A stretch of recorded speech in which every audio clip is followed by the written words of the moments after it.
Assalamualaikum warahmatullahi wabarakatuh. Apa kabar anak-anakku semua? Nah, kita akan bahas hari ini pelajaran untuk kelas 3, yaitu tentang dimensi 3. Yaitu ada jarak titik ke titik. Jadi kalau misalkan jarak titik ke titik, misalkan nih ada satu titik A. Nah, kita cari titik A ini terhadap titik B, misal seperti itu. Nah, jarak dari A ter B ini yang akan kita cari. Ini akan kita lakukan dalam sebuah bidang dimensi 3. Apa aja bisanya? Bisa kubus, ya, atau bisa juga berupa limas, atau juga bisa berupa prisma, balok, dan lain sebagainya. Ya, itu yang akan kita pelajari. Nah, kunci utama yang harus kalian bisa untuk mempelajari tentang jarak titik ke titik, kalian akan sangat berhubungan dengan Pitagoras. Ingat lagi ya, pelajaran Pitagoras waktu kalian SMP. Jadi, Pitagoras itu terbentuk dari segitiga dengan siku-siku. Gimana kalau di sini ada sisi A dan ini sisi B, maka yang miring ini adalah sisi C. Maka untuk mencari C adalah akar dari dua sisi yang tegak tadi, yaitu A kuadrat tambah B kuadrat. Sedangkan untuk mencari B adalah pengurangan antara sisi miring yang dikuadratkan dengan sisi tegak yang lainnya, yaitu A kuadrat. Begitu juga yang A. Berarti kita cari sisi miringnya, kita kurangi dengan sisi tegak yang lain, yaitu B kuadrat. Oke, ini modal utama kalian untuk mempelajarinya. Di LKPD kemarin, saya sudah memberikan beberapa soal. Nah, yang akan kita bahas hari ini. Oke, siap ya? Kita akan bahas bersama-sama. Ini soal yang pertama. Diketahui kubus ABCD EFGH yang seperti ada pada dalam gambar LKPD kalian ya. Nah, nanti yang dicari adalah manakah yang merupakan jarak titik F dan G, manakah yang merupakan jarak titik B dan G. Kemudian jika titik tengah CG terdapat titik M, lukiskanlah titik A ke titik M. Oke. Kita coba bersama-sama ya. Yang pertama, yang A. Manakah yang merupakan jarak titik F dan G? Oke. Langkah utama kalau kalian belajar tentang dimensi 3, kalian harus menggambarnya dulu. Apa yang diminta? Yaitu adalah gambar kubus. Kalian gambar kubus, nggak harus bagus, tetapi setidaknya menggambarkan bahwa itu adalah kubus yang memiliki sisi sama besar. Oke? Nah, gambar dulu satu di sini. Kemudian ambil garis patah-patah kalau saya menyebut ya, garis putus-putus di sini karena ini berada di belakang biasanya. Nah, seperti ini. Kemudian sambungkan. Nah, yang ini garis ini. Mengapa ada yang garis yang lurus nyata dan ada yang patah-patah? Yang garis patah-patah ini menggambarkan garis tersebut tidak terlihat secara nyata. Kalau kalian punya benda balok, pasti ini tidak terlihat, tapi garis itu ada. Nah, sedangkan garis yang nyata ini adalah yang terlihat oleh mata kalian. Nah, bagaimana menentukan A, B, C, D, E, F, G-nya? Sebenarnya tidak ada aturan yang sangat banyak ya. Hanya saja saat kalian menentukan titik A, maka titik B-nya ya silahkan sejajar dengan titik A tersebut. Seperti ini misalkan.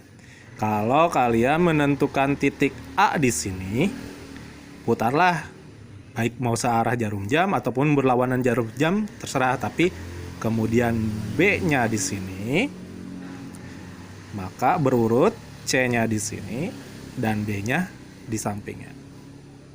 Oke.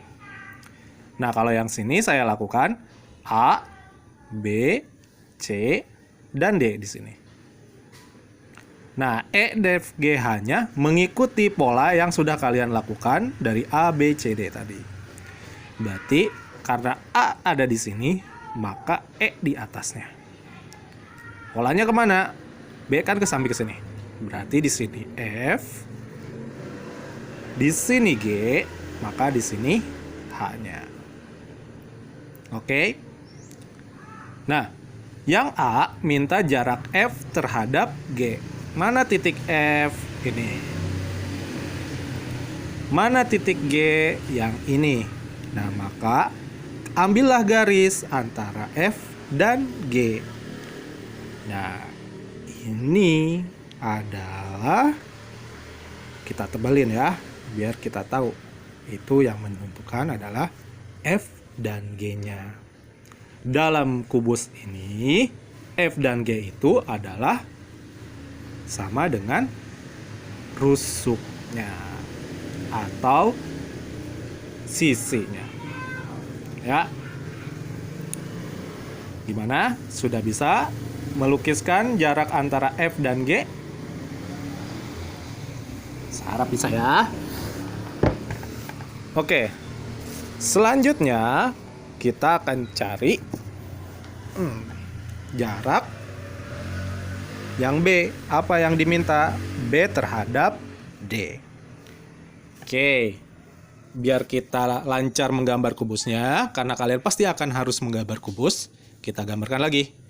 Pertama, gambarkan satu sisi, satu bidang kubus.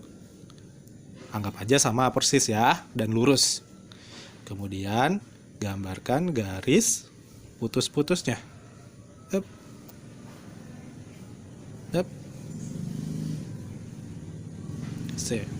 Sambungkan terhadap garis putus. Up. Dan gambarlah garis-garis yang lain. Oke. Sekarang kita pengen lihat antara jarak B dan D. Oke.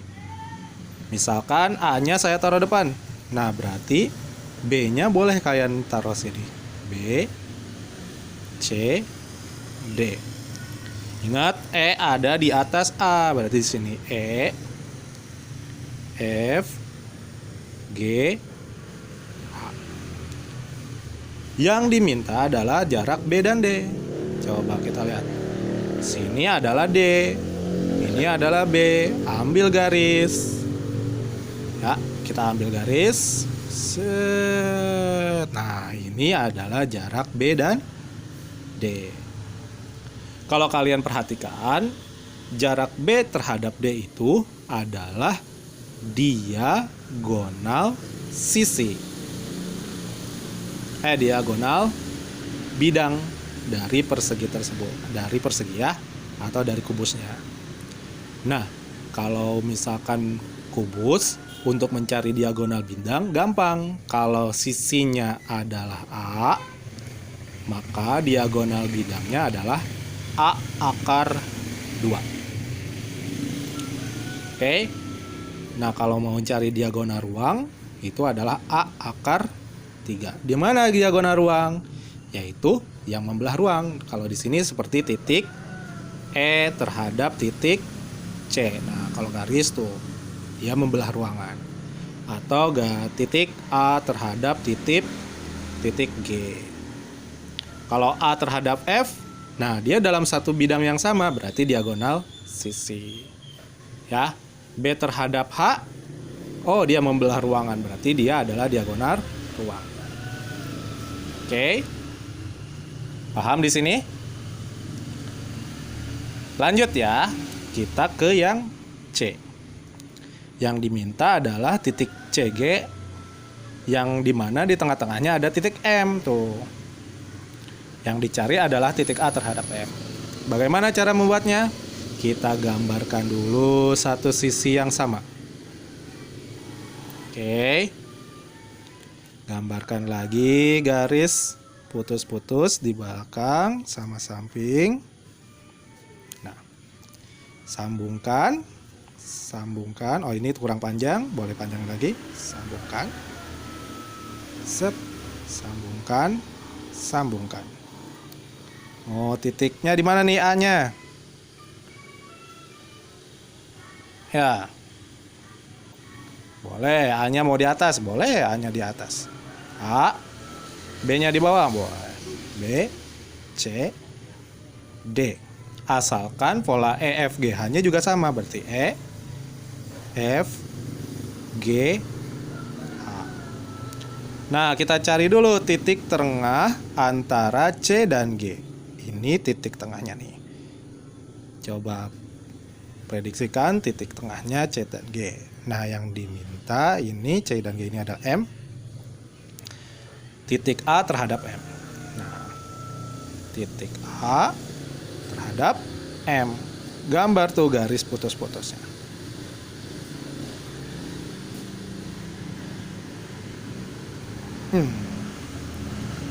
Tuh. Lalu bagaimana kalau mau cari besar? Nah, kalian intinya buatlah segitiga siku-siku yang ada titik A dan M-nya.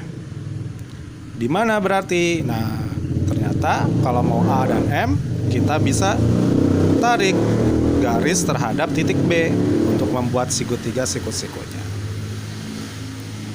Nah, siku-siku ya di sini. Berarti dapatlah di sini A, B, M. Kalau AB-nya adalah sisi rusuknya, biasanya nanti diketahui nilainya besarnya berapa. Kalau misalkan besarnya 5, ya berarti sisi AB-nya adalah 5. Nyari BM-nya gimana? Nah, BM ini ternyata membentuk segitiga siku-siku terhadap C. Ya, kalau kita gambarkan lagi seperti ini. B, M, C. Di mana BC kan sama aja dengan sisinya. Besarnya berarti kalau 5 ya 5. CM, CM itu setengah dari CG. Kalau 5 berarti 2,5.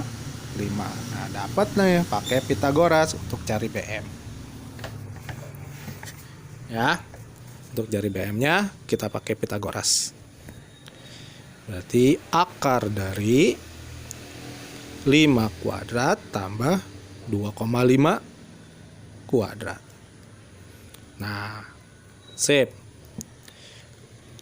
Ya, buat belajar kita ubah dulu deh sisinya biar yang genap aja.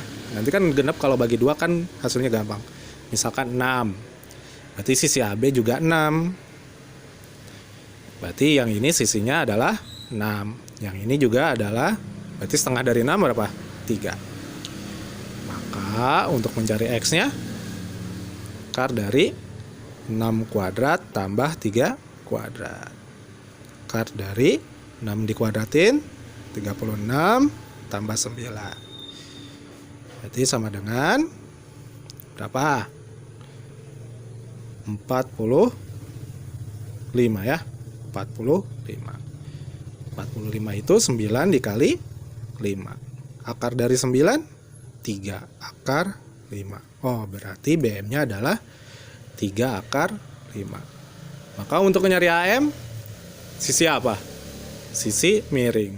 Mana yang sisi miring itu? Dia adalah di depan segitiga siku-sikunya. Berarti misalkan ini Y. Oh, berarti Y sama dengan akar dari 6 kuadrat tambah 3 akar 5 kuadrat. 6 kuadrat berapa? 36. 3 kalau dikuadratin 9. Akar 5 kalau dikuadratin 5. Jadi 9 kali 5. Ini kali ya. Oke. Berapa? 45. Jadi 36 tambah 45 adalah 81. Akar 81 adalah 9. Nah, seperti itu. Kalaupun tugasnya adalah kalian hanya mengelukiskannya saja ya. Berarti persegi yang ini, kubus yang ini, dan yang ini. Oke, itu pembahasan untuk nomor 1. Nanti kita akan bahas ke yang nomor 2 ya. Terima kasih. Assalamualaikum.